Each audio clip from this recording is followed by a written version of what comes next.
Bismillah ar-Rahman ar-Rahim. In the name of Allah, the Beneficent, the Most Merciful. I'd like to welcome you, dear viewers, to another in our series, In the Light of Islam. Assalamu alaikum wa rahmatullahi wa barakatuh. May Allah's peace and blessings be on each and every one of you. Our program, In the Light of Islam, is one dedicated to answering your questions. I know sometimes when you're hearing all these questions, you wonder, where in the world is he getting all of these questions from? You know? Is he sit up at night making them up or what? No, I'm not making up these questions. These questions are from you. Some of them might be quite strange. But I think the vast majority of them are very useful. Even some of the strange ones, they are questions which have come across the minds of some of us. And we try to answer everything that we can. Now, questions may come in at the end of my lectures. I just finished doing an intensive course in Islamic studies in our center, in the Discover Islam Center here in Karama in Dubai, opposite the Rupert Center. And at the end of the lectures, many questions came in. So some of them I've brought for you, sharing some of the contents of questions that people have there who are involved in.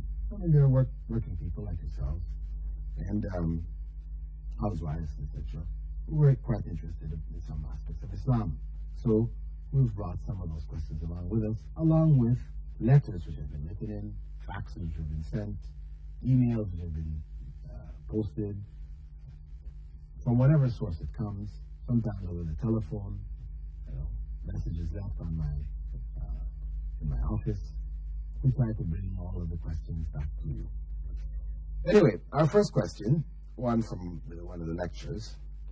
Is it wrong to read our star signs without believing in it?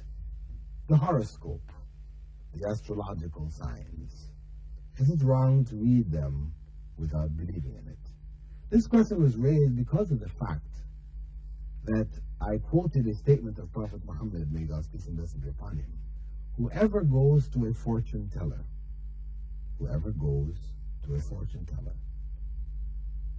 out of curiosity, his or her prayers will not be accepted for 40 days and nights. Very serious punishment. Their prayers will not be accepted for 40 days and nights. Of course, this doesn't mean that if you went to the fortune teller recently, you can say, well, okay, no point in me praying for the next 40 days and nights. No, this is not the case. We have to pray. Even if we have done something which has destroyed the value in terms of the reward from our prayer, we still have to pray. Because when we pray, two things happen. One, we remove from ourselves the obligation of that prayer. We have 5 times daily prayer to do. So each time we pray, we remove the obligation.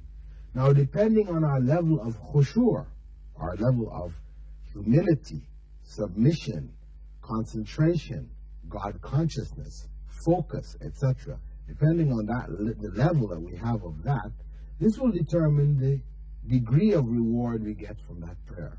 As Prophet Muhammad had said, some people pray and only 1/10 of their prayer goes up to Allah. Some people pray and nothing is recorded for them. So, now, a person who goes and looks at their star signs, their astrological predictions, the signs of the zodiac, what happens for such a person? What is the signs of the zodiac about? When somebody tells you you're a Cancer, you have a chart listed for Cancers today, when you go and look at it, it says, today is a good day for you to do so and so. They're telling you something of your future. That this is good for you, a good day to make certain decisions and so on and so forth. Go ahead. This is fortune telling. When you go to the fortune teller, the same thing they tell you. You can do that tomorrow, the day after, whatever, or today if you want. It's a good day for you to go do these things. This is the work of fortune telling. This is modern fortune telling. In the old days, you used to have a person staying in a cave like the oracle at Delphi. You'd go to the person in the cave there, they would tell you something of your future. Later on, you had people with these crystal balls and they would sit in their little shops and you would come in, open the curtain, and they would tell you something of your future.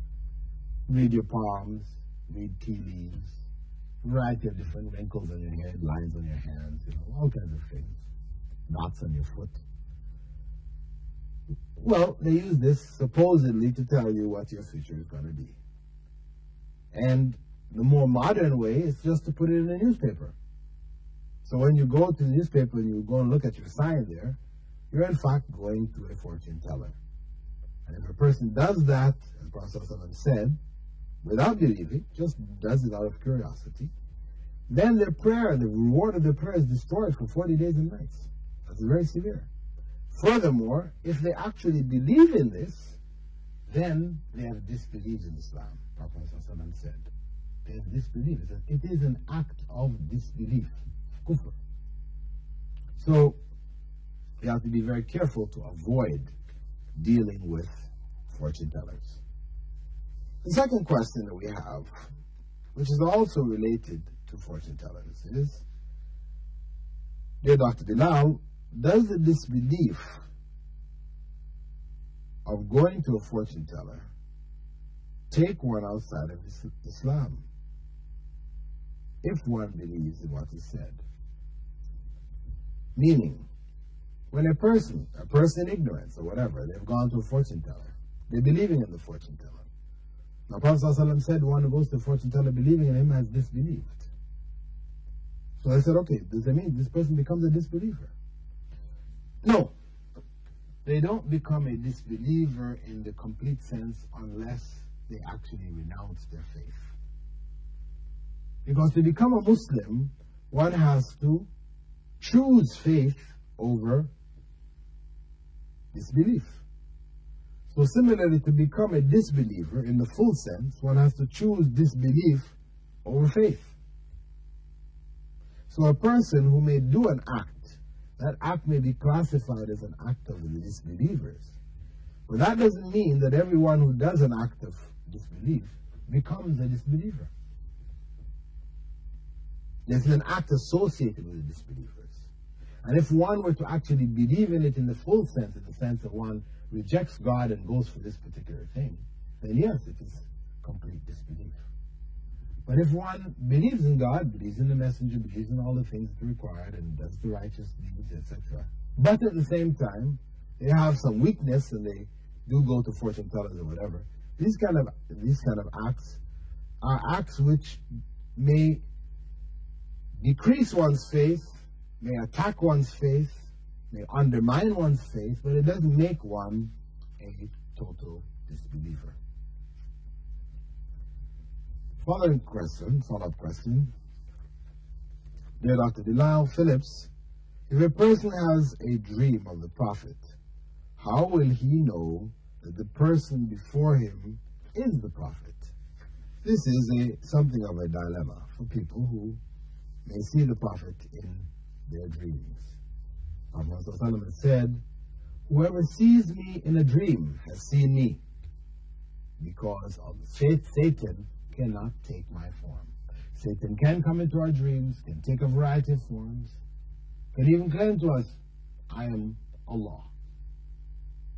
Right? All these things can happen. However, Satan cannot take the form of Prophet Muhammad. May God's peace and blessing be upon him. Now, one might say, why in the case of Prophet Muhammad, he can't take the form, sallallahu alaihi wasallam, but he can take the form of God? Well, the idea is that God has no form that we know. So therefore, whatever form he takes, and he says to you, I am God, he's not God. So yes, he can take on, whatever we imagine, he can take on these kind of forms and claim that he is whatever we imagine. But to take the form of Prophet Muhammad ﷺ, he cannot. So now, the question arises, right? How does one know this in fact was the Prophet?